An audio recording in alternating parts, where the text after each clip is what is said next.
અને બીજો ખેલ ગૃહમંત્રીનો એ ખુલ્લો પડી ગયો છે કે ગુજરાતમાં હવે પોલીસ ભાડે મળે છે, પણ માત્ર રૂપિયાવાળાને અને ભાજપના નેતાઓને જ ભાડે મળશે, તમને ભાડે નહીં મળે. તો મારે હર્ષ સંઘવીને એ પૂછવું છે કે આ દેવભૂમિ દ્વારકા અને કચ્છમાં છેલ્લા 2 વર્ષમાં કેટલી પોલીસ ભાડે આપી? તો એણે મને લખીને આપ્યું કે 12,81,00,000 રૂપિયાની પોલીસ ભાડે આપી. તો પછી તમે કંપનીને ભાડે આપો છો તો ખેડૂતને ભાડે આપો. કંપનીએ 12 કરોડ રૂપિયા આપી અને માનો કે 1495 પોલીસ ભાડે લીધી, તો ખેડૂતે તે 10 લાખ રૂપિયા અમે ખેડૂત વતી ભરી દઈશું. અમને 3 એસપી, 4 ડીવાયએસપી, 2 પીઆઈ ભાડે આપો, કંપની હારે બાંધવા હાટું.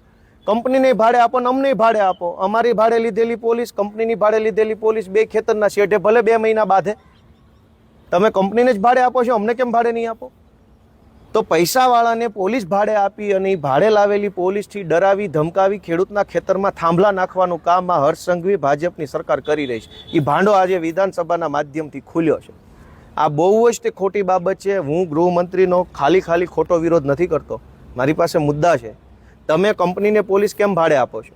તો ખેડૂતને ભાડે આપો ને. ખેડૂતની તો પોતાની માલિકીની જમીન છે, બાપ દાદાની પેઢીઓથી જમીન છે.